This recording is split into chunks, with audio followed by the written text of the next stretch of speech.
नमस्कार। देश देशांतर में आपका स्वागत है। आपके साथ मैं हूं घनश्याम उपाध्याय। आज बात करेंगे डिजिटल दिग्गजों पर लगने वाले टैक्स की। बड़ी बड़ी डिजिटल कंपनियों के लिए वैश्विक कर लगाने की तैयारी की जा रही है। इटली ने 2020 के अपने ड्राफ्ट बजट में अमेरिका की बड़ी बड़ी तकनीकी कंपनियों सहित डिजिटल कंपनियों पर नया टैक्स लगाने का फैसला कर लिया है। ये टैक्स अगले साल से लागू भी हो जाएगा। इसके तहत गूगल, फेसबुक, अमेजॉन जैसी कंपनियों को इंटरनेट ट्रांजैक्शन पर 3% टैक्स देना होगा। इससे पहले G20 समूह देशों के बीच एक वैश्विक कर प्रणाली पर मंथन हो चुका है। आपको बता दें कि इटली और साथ ही यूरोपीय संघ के सदस्यों को लंबे समय से शिकायत थी कि ये बड़ी बड़ी डिजिटल कंपनियां अपने देश में भारी मुनाफा कमाती हैं, लेकिन उस हिसाब से कर का भुगतान नहीं करती हैं। इस नई वैश्विक कर नीति के तहत कोई वैश्विक कंपनी अपने टैक्स की गणना और भुगतान उस देश में लगने वाली दर के हिसाब से नहीं करेगी जहां उसका मुख्यालय है। अब कंपनियों को टैक्स का भुगतान जिन देशों में कारोबार स्थित है उसके हिसाब से देना होगा।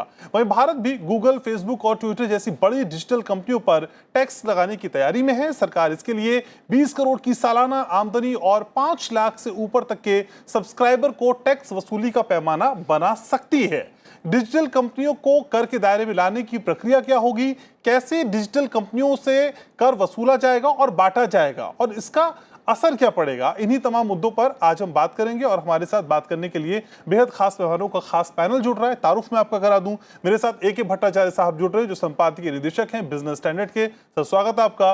सुनील गर्ग हमारे साथ जुड़ रहे हैं चर्चा में, जो कि टैक्स एक्सपर्ट हैं। सर स्वागत आपका भी। डॉक्टर सुभाष चंद्र पांडे जुड़ रहे हैं हमारे साथ, जो पूर्व विशेष सचिव हैं DIPP के। आप सभी का स्वागत। सबसे पहले भट्टाचार्य जी, आप ही से शुरुआत करते हैं।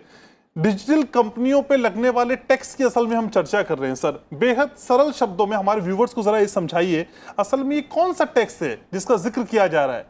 देखिए, सरल शब्दों में बताना मुश्किल होगा, पर तभी मैं कोशिश करूंगा। देखिए, जब टैक्स लगता है, वो टैक्स लगता है एक ऐसी एंटिटी के ऊपर जिसका एक बिजनेस, जिसे हम टैक्स एक्सपर्ट कहते हैं परमानेंट एस्टैब्लिशमेंट, उसके ऊपर एक टैक्स लगता है। जैसे कि मान लीजिए जो एक कंपनी जो है उसकी एक परमानेंट एस्टैब्लिशमेंट जिस देश में होगी, उस देश में जिसके ऊपर टैक्स लागू हो सकता है वो टैक्स होता है। डिजिटल कंपनी का एक अलग ही एक रवैया है, ये कि वो एक फिजिकल चीज़ में वो आपकी वो ट्रांजैक्शन नहीं हो रही है, वो इंटरनेट के थ्रू से ट्रांजैक्शन हो रही है। मान लीजिए आपने एक कंपनी का जिक्र नहीं किया, नेटफ्लिक्स का। नेटफ्लिक्स की जो मूवीज़ जो है हम कंज्यूम कर रहे हैं हमारे टेलीविज़न में, ठीक है, वो बन रही हैं शायद यहाँ पे, पर वो कंपनी जो उसमें जो मुनाफा कर रही है वो है नेटफ्लिक्स, जो जहाँ पे भी वो हेडक्वार्टर्ड हो। तो उसके ऊपर आप टैक्स कैसे कहाँ लगाएंगे कि जहाँ पे जो कंज्यूम हो रहा है या जहाँ से जिस कंपनी जहाँ पे स्थित है उसके ऊपर। डिजिटल कंपनियों के ऊपर टैक्स लगाना, मैं मानता हूँ कि ये एक बहुत बड़ा एक टैक्सेशन वर्ल्ड के लिए एक बहुत बड़ा एक चैलेंज होगा, जब तक ना मैं मानता हूँ कि जो विश्व का अभी तक जो सबसे बड़ा देश है और जिस देश में ये सबसे जो जिसे हम कहते हैं FAANG, Facebook, Amazon, Netflix, Google और एप्पल, ये कंपनियां जो हैं ये सारे अमेरिका में स्थित हैं। जब तक ना हम ये देखें कि ये अमेरिकन सरकार इसके पीछे एक डिजिटल टैक्स के पीछे अगर एक वो सपोर्ट न दे, तब तक मैं समझता हूँ कि वो तो नाखुश है सर। अमेरिका तो बहुत नाखुश होंगे। हाँ। इसीलिए मैं वो नाखुश होने का कारण भी अजीब है, क्योंकि उनको भी टैक्स से कमी हो रही है, उनको भी टैक्स ज़्यादा नहीं मिल रहा है, क्योंकि ये सारे जो फैंग कंपनियां हैं विभिन्न टैक्स हेवन में उनके हेडक्वार्टर बना रखा है। तो मैं समझता हूँ ये सारा एक विश्व का मामला है। अमेरिका इस वक्त और अमेरिकन इन्वेस्टर अभी तक ये फैंग कंपनियों के पीछे है, पर ये समय की बात है कि ये जो एक डिमांड जो है वो किस तरह से टैक्स उसी जगह लगाया जाए जहाँ पे ज़्यादा बिजनेस हो रहा है। मैं ये भी समझता हूँ कि चीन जो है ये विश्व का द्वितीय एक मार्केट है, सेकंड बिगेस्ट मार्केट है और सेकंड बिगेस्ट कंट्री है। और मैं समझता हूँ कि चीन की क्या रवैया होगा इसके ऊपर, ये भी हमें देखना होगा। तो अमेरिका क्या करता है, चीन क्या करता है। मैं मानता हूँ कि OECD का जो भी एक ऐलान हुआ है या IMF में जो भी एक इसके बारे में चर्चा हुई है कि डिजिटल कंपनी के ऊपर टैक्स लगाया जाए, पर लेकिन लगाने का भट्टाचार्य साहब, अमेरिका ये तर्क देता है उसकी नाखुश होने के पीछे कि असल में जो लोग इस मंच से इस प्लेटफॉर्म का इस्तेमाल कर रहे हैं, ये नुकसान उनको होगा, यानी उनके यूजर्स को बड़ा नुकसान बता के वो अपनी नाखुशी जाहिर कर रहा है। ये व्यवहारिक तर्क है क्या सर? व्यवहारिक तर्क मैं मानता हूं ये तर्क हो सकता है, पर जो ये सवाल है टैक्स कलेक्टर का सवाल है। अच्छा। कि आप हर देश का सरकार टैक्स लगाने की और टैक्स की नए सोर्स की खोज में चारों ओर ढूंढ रहा है वो सोर्स। अब हमें ये देखना है कि जो ट्रेडिशनल बिजनेसेस जो हैं वो उतनी ज़्यादा ग्रो नहीं कर रही हैं जितनी कि ये new economy, new technology based companies grow कर रही हैं। तो सरकारों का भी एक फिस्कल प्रेशर उनके ऊपर आ गया है कि किस तरह से नए सोर्स का खोजा जाए, और मैं समझता हूँ उसी का एक हम स्वरूप देख रहे हैं कि ये जो आंदोलन जैसा समझ सकते हैं चल रहा है। ठीक है डॉक्टर सुभाष, जरा ये भी समझाने की कोशिश करिए कि असल में एक वैश्विक कर प्रणाली के तहत पूरे विश्व को लाने की क्या वाकई इस वक्त बेहद सख्त जरूरत है? घनश्याम जी, ये जो OECD ने जो पहल की है, इसके पीछे 2 दशकों से ज़्यादा की उनकी मशक्क़त है कि जो अंतर्राष्ट्रीय कंपनियां कर चोरी कर रही हैं उसको कैसे रोका जाए, जहां पर कि वो एक बाज़ार से मुनाफा कमाती हैं और उनका हेडक्वार्टर दूसरी जगह होता है। तो इस लड़ाई में जो OECD कंट्रीज़ हैं, जो डेवलप्ड कंट्रीज़ हैं, उनकी अपनी ही कंपनियां ऐसे टैक्स हेवन्स में जाके रजिस्ट्रेशन करते हैं और Europe, America, Japan, Australia, in markets में, इंडिया, चाइना, डेवलपिंग कंट्रीज़ में, यहाँ पर उनकी कमाई होती है। लेकिन चूंकि वो रजिस्टर्ड हैं टैक्स हेवन्स में जहाँ पर टैक्स रेट्स बहुत कम है इनकम टैक्स का, तो इस तरह से वो टैक्स बचा लेते हैं। तो इसको कैसे कम किया जाए, इसके लिए बेस इरोशन और profit shifting initiative, BEPS initiative के तहत OECD ने 20 साल से काम किया है और 2008 की क्राइसिस के बाद से इसमें और तेजी आई है जी। तो इसके पीछे एक उसूल काम कर रहा है जिसको हम GST से भी जोड़ सकते हैं कि जिस बाजार में आखिरी सेल होती है, खुदरा सेल होती है, जिस बाजार में कंज्यूमर है, कस्टमर है जो पे करता है, उस बाजार की जो लोकल गवर्नमेंट है उसको उसके टैक्स का बेनिफिट मिलना चाहिए। आपको याद होगा GST में के पीछे जो मंशा है डेस्टिनेशन बेस्ड टैक्स की, वो यही है। और पहले जब इस तरह का हुआ था कि जैसे किसी राज्य सरकार ने ई-कॉमर्स पर टैक्स लगाया कि जो सेल हमारे यहाँ के कंज्यूमर्स पर हो रही है वो डिजिटल कंपनी की होगी तो उस पर भी हम टैक्स लगाएंगे अगर डिलीवरी हमारे स्टेट में हो रही। तो इसके पीछे उसूल ये है कि अगर आप भारत के बाज़ार से, चाइना के बाज़ार से अमेरिकन कंपनी कमाई कर रही है तो भारत और चीन की सरकार को ये हक बनता है कि उस कमाई का कुछ हिस्सा वो उसे भी शेयर करें। तो इसका कुछ जितना डायरेक्ट टैक्स जितना भी वो कंपनियां खुद कितना खुद देंगी और कितना पास ऑन कर देंगी कस्टमर को, ये डिपेंड करता है मार्केट पर। इसी को समझने की कोशिश भी है। गर्ग साहब, हम लगातार कह रहे हैं कि इस कोशिश से जो नई टैक्स के तौर पे हम कर रहे हैं उससे टैक्स तो ज्यादा वसूला जाएगा, लेकिन वो मैकेनिज्म कैसा होगा, वो कलेक्टर कौन होगा जो टैक्स लेगा, और टैक्स लेने के बाद फिर उसे बांटा कैसे जाएगा, क्या उस मैकेनिज्म तक हम पहुंचते हुए दिखाई देते हैं क्या? घनश्याम जी, सबसे पहले हम ये समझते हैं कि हम इनको टैक्स लगा क्यों नहीं रहे हैं। ठीक, देखिए हमारे यहाँ टैक्सिंग स्टैच्यू है इनकम टैक्स एक्ट, उसमें टैक्स चार्ज करने के 2 तरीके हैं। एक तरीका रेजिडेंट बेस्ड टैक्स कि आप रेजिडेंट कहाँ के हैं, और दूसरा सोर्स बेस्ड कि आपका सोर्स ऑफ इनकम हिंदुस्तान में अगर है तो भी आपको टैक्स देना पड़ेगा। अब चूंकि हमने पोइम का कंसेप्ट लिया है कि आपकी अगर इफेक्टिव मैनेजमेंट यहाँ पर तो हम रेजिडेंट बना देंगे। अब जहाँ तक ये डिजिटल कंपनियों का सवाल है, ये डिजिटल कंपनियाँ क्या करती हैं कि इनका जो भी हेडक्वार्टर है वो लग्जमबर्ग में है, आयरलैंड में है, और इनके जो सर्वर इनके हैं बहामास में, बरमूडा में। अब हमारे यहाँ पर प्रॉब्लम यह है कि हमारा कंसेप्ट है परमानेंट एस्टेब्लिशमेंट, जो हमने DTA का रखे हैं, डबल टैक्स अवॉइडेंस एग्रीमेंट हमने कर रखे हैं। उसमें हम जब भी टैक्स लगा सकते हैं कि जब P की डेफिनेशन में वो आ जाए। हमने क्या किया, हिंदुस्तान ने क्या किया, हिंदुस्तान ने इन कंपनियों को टैक्स करने के लिए 2006 में कानून लेके आए थे, इक्वलाइजेशन लेवी। हमने कहा कि साहब हम इक्वलाइजेशन लेवी लेंगे 6%, जो भी फेसबुक, गूगल पर एडवर्टीजमेंट आप देंगे तो 6% का हम आपसे टैक्स कलेक्ट कर लेंगे। लेकिन उसकी समस्या क्या आई, उसमें एक तो टैक्स कलेक्शन बड़ा कम है, कोई 800 करोड़ के आस टैक्स आता है उसमें। दूसरी समस्या क्या है कि जो कंट्रीज डीटीए से बंधे हुए हैं, क्योंकि हम भी डीटीए से बंधे हुए हैं, तो इक्वलाइजेशन लेवी का उसको क्रेडिट नहीं मिलता। दूसरा हमने काम किया था, भारत सरकार ने जब बजट आया था जो 2018 का 2018 का जी। तो हमने ऐसी कंपनियों को टैक्स करने के लिए क्या किया, एक रूल लेकर आए, specific economic presence rule, SEP rule. SEP rule में हमने कहा कि अगर आपकी प्रेजेंस यहाँ पर है, अगर डाउनलोड आप यहाँ पर कर रहे हैं, आपका यूजर यहाँ पर है, तो आप हमें टैक्स दे दीजिए। सरकार उसके रूल क्यों नहीं बना पाई? अगेन वही प्रॉब्लम आई, क्योंकि डीटीए उसको बैन कर देता है। डीटीए प्रोटेक्शन दे रहा है उन कंपनीज को टैक्स ना लगाने के लिए। पहला प्रयास हुआ OECD की तरफ से, जब निर्मला सीतारमण जी जुलाई महीने में गई थी G20 की मीटिंग में, तो उन्होंने कहा था कि ठीक है जी, हम एक काम करते हैं, हम सितंबर 2020 गाइडलाइंस हमने डेडलाइन दी है कि तब तक हम एक रूल्स लेके आएंगे कि कैसे डिजिटल कंपनियों को हम टैक्स लगाएं। और अच्छी बात क्या है कि 3 महीने में ही वो रूल लेके आए हैं, नेक्सस रूल और प्रॉफिट एट्रीब्यूशन रूल। जैसे आपने मेरे से पूछा कि टैक्स कैसे लगाएंगे, तो सबसे पहले हमें देखना पड़ेगा नेक्सस कहाँ पर है उसका। कि अगर आपका कंज्यूमर इंडिया में, चाइना में, घाना में, बांग्लादेश में, you have the first right to tax those. और सेकेंडली आपका प्रॉफिट एट्रीब्यूशन कितना है, कि अगर प्रॉफिट आप वहाँ कमा रहे हैं। अभी ये कंपनियाँ क्या कर रही है, एक काम तो ये करती है पी नहीं बनाती, और दूसरा काम क्या करती है ये कि इन्होंने जितने भी अपने जो टैक्स हेवन कंट्रीज में अपने हेडक्वार्टर बना रखे हैं, अगर इंडियन सब्सिडरी भी है, जैसे गूगल की इंडिया सब्सिडरी है, लेकिन जो IPR है, जो इंटेलेक्चुअल प्रॉपर्टी राइट्स हैं, वो उन्होंने वहाँ पे पार्क कर रखा है आयरलैंड में। तो क्या करते हैं कि उसका बहुत बड़ा पैसा IPR के नाम पे, रॉयल्टी के नाम पे, फीस फॉर टेक्निकल सर्विस के नाम पे ट्रांसफर कर देते हैं। तो यहाँ पे प्रॉफिट बहुत कम हो जाता है।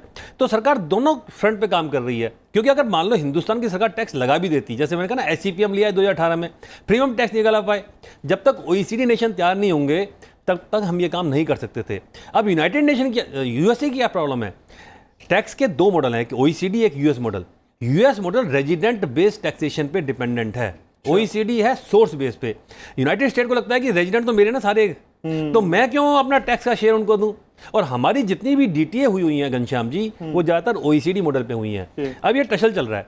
और आपने देखा होगा फ्रांस, जुलाई 2019 में मैक्रोन साहब एक टैक्स लिया, डिजिटल टैक्स, कि हम 3% टैक्स चार्ज करेंगे। अगले दिन ही ट्रंप साहब ने उनको काउंटर कर दिया, अगर आप ऐसा करेंगे तो हम आपके अगेंस्ट भी सैंक्शन लगा देंगे। ये टसल चल रही है दुनिया में। लेकिन मुझे ऐसा लगता है निकट भविष्य में होने वाला कि अब ये राइट टाइम आ गया कि जब हम डिजिटल कंपनियों को टैक्स इवेजन से बचाएं, और ये जो टैक्स का नहीं दे रहे हैं, वो अब कंज्यूमर कंट्रीज में उनको राइट मिलना चाहिए, जहां उनकी सोर्स ऑफ इनकम है वहां उनको टैक्स लगे। यानी हम बढ़ते हुए इस दिशा में आगे दिखाई देते हैं। बिल्कुल लग भट्टाचार्य साहब, जुलाई में सिग्निफिकेंट ऑफ इकोनॉमिक प्रेजेंस, जिसका जिक्र अभी गर्ग साहब भी कर रहे थे, वो आगे तक बात नहीं बन पाई। लेकिन अब जब ये कोशिशें वैश्विक स्तर पर इतनी रफ्तार पकड़ने लगी हैं, तो क्या लगता है कि हम उस दिशा में भी आगे बढ़ जाएंगे और हम भी कम से कम माइलस्टोन सेट कर देंगे इस मामले में? देखिए, मुझे लगता है कि ये बहुत बड़ा एक कठिन रास्ता होगा। अच्छा। क्योंकि जो अगर डायरेक्ट टैक्सेशन का जो प्रिंसिपल जो है, वो उस प्रिंसिपल का एक मॉडिफिकेशन चाहता है ये डिजिटल टैक्स। अगर आप डिजिटल टैक्स को देखेंगे, वो उसका अंदर निहित जो अर्थ जो ये है कि हम चाहते हैं कि हम डिजिटल टैक्स लगाएंगे, पर जो रेसिडेंस बेस्ड टैक्सेशन सिस्टम है, डायरेक्ट टैक्सेशन का जो आधार जो है वो रेसिडेंस बेस्ड है, परमानेंट एस्टैब्लिशमेंट होना चाहिए आपका एक। वो अगर आप डिजिटल टैक्स का जो प्रिंसिपल है वो है कि उस प्रिंसिपल का मॉडिफिकेशन होकर हमें उसमें आपका एक टैक्सेशन शेयर हमें दें एक। तो मैं ये समझता हूँ कि इसी प्रिंसिपल में, इसी मुद्दे में ये इशू OECD में ही ड्राफ्ट तो बन गया है, सितंबर में वो भी आ जाएगा, अगले सितंबर तक आने की बात थी, अब पहले ही ड्राफ्ट चालू हो गया है। पर मुझे लगता है कि ये इशू, ये बहुत बड़ा एक इम्पॉर्टेंट कठिन रास्ता होगा। और दूसरा ये होगा कि किस तरह से अमेरिकन कंपनी और अमेरिकन सरकार इसके अगेंस्ट में आएगी, क्योंकि उनके लिए ये उनका जो टैक्सेशन, जो कलेक्शन जो भी वो कर रहे हैं इन ये 5-6 कंपनियों से, बड़े बड़े कंपनियों से, इसका जो शेयरिंग होगा वो कैसे होगा? अगर गूगल कहेगा कि अच्छा भाई इंडिया को इतना टैक्स दूंगा मैं, उनको मैं इतना टैक्स दूंगा, तो मुझे लगता है कि सारा जो इंटरनेट इकोनॉमी का जो है उसके ऊपर एक बहुत बड़ा एक इम्पैक्ट आएगा।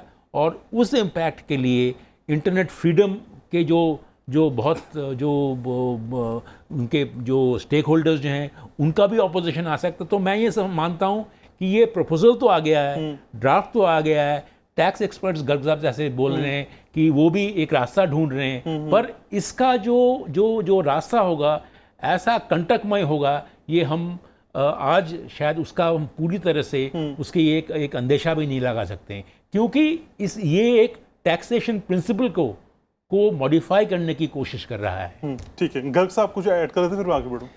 देखिए सर, इसमें कुछ भी ज़्यादा प्रॉब्लम बात नहीं है। रीजन ये है कि जैसे हम अपने टैक्स लॉज को चेंज करते हैं, जैसे इंडिया ने सेक्शन 9 एक हमारा है डीमिंग, जहाँ हम इनकम को डीम कर लेते हैं, तो हमने अपने प्रोविजन तो चेक कर लिए, लेकिन डीटीए क्या करता है, एक प्रोटेक्शन दे देता है।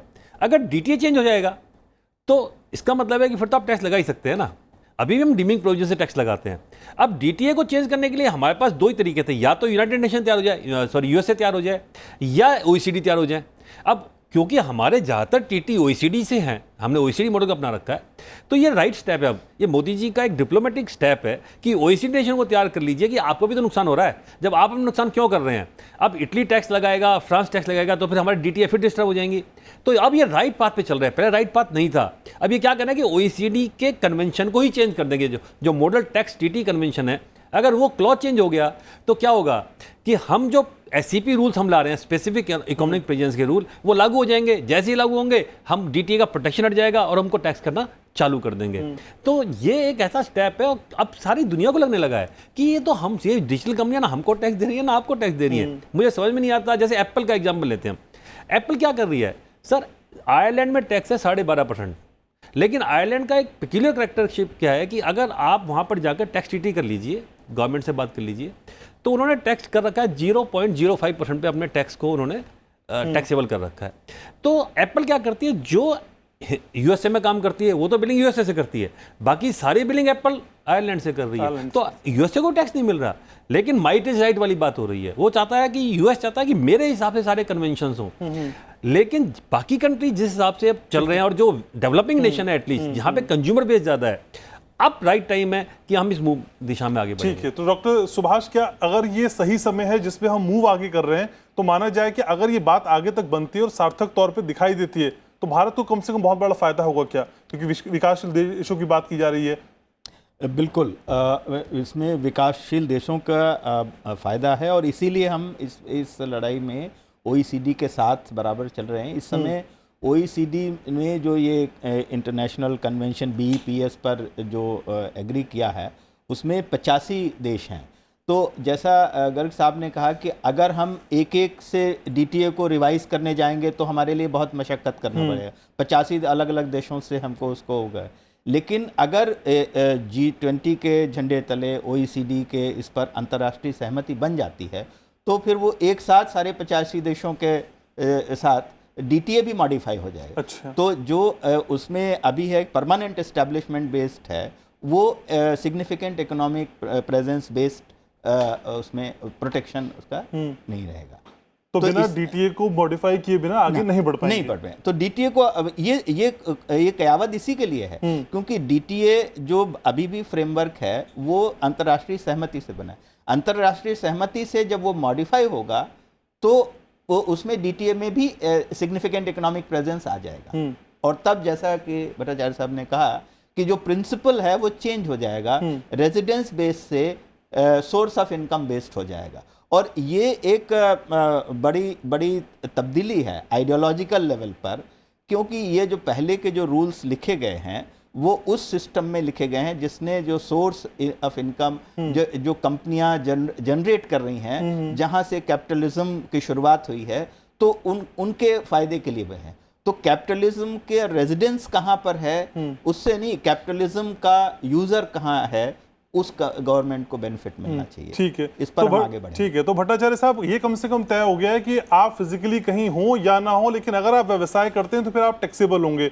यूजर के कॉन्टेक्स्ट में जरा समझाइए सर। देखिए, यूजर का कॉन्टेक्स्ट जो है आपका, यूजर का कॉन्टेक्स्ट ये है कि इस वक्त अगर मान लीजिए ये जो डिजिटल टैक्स लगे, तो यूजर के लिए तो थोड़ा बहुत इनडायरेक्ट इम्पैक्ट तो आएगा। अच्छा, आएगा, जरूर आएगा, क्योंकि उसका जो प्रॉफिट जो है वो ज़्यादा टैक्स होने लगेगा एक डिजिटल कंपनी का, तो यूज़र के ऊपर थोड़ा बहुत इम्पैक्ट तो ज़रूर आएगा। और अगर मान लेते हैं कि वो इम्पैक्ट अगर डिजिटल टैक्स नहीं लगे, तो मैं ये मानता हूं कि वो इम्पैक्ट और भी ज़्यादा होगा। लेकिन इसका कई ऐसी फैसिलिटी सर जो हम फ्री में यूज कर रहे हैं, जिन पे इस्तेमाल करने का कोई पैसा नहीं है, यही मैं क्या कह उस रहा लेवल तक पहुंच जाएंगे हम? मैं वही कह रहा हूँ कि अगर डिजिटल टैक्स का आंदोलन अगर सफल नहीं हुआ, मुझे लगता है सफल होगा। अच्छा। पर अगर मान लीजिए नहीं होता है, मेरा असेसमेंट ये है कि जो टैक्सेशन बर्डन कंज्यूमर में बढ़ जाएगा, क्योंकि हर देश, हर सॉवरेन रिपब्लिक इनडायरेक्ट टैक्सेस के जरिए इंटरनेट प्रोडक्ट्स के ऊपर टैक्स लगाएगा, क्योंकि हर सरकारों को, हर सॉवरेन को रेवेन्यू कलेक्शन की तो एक मांग है ही, डिमांड है उनको ऊपर। तो वो अगर डायरेक्ट डिजिटल टैक्स में न लगा सके, पर वो लगाएंगे कंज्यूमर में, और वो मैं मानता हूं कि वो और भी इनइक्विटेबल होगा, और भी अनैतिकता लाएगा वो। क्योंकि अगर आप इनडायरेक्ट टैक्सेस लगाएंगे तो आप कंज्यूमर के ऊपर लगाएंगे, और वो कंज्यूमर टैक्स में मैं और आप में कोई डिफरेंस नहीं रखेगा। पर वह डिजिटल टैक्स में करेंगे तो वो एक कंपनी के ऊपर लगाएगा, और उसका जो इम्पैक्ट होगा, मैं मानता हूं कि तुलनामूलक हिसाब से वो कम होगा। ठीक है, तो कंपैरेटिवली अगर कान दूसरी तरफ से पकड़ेंगे तो दर्द ज्यादा होने वाला है कंज्यूमर को।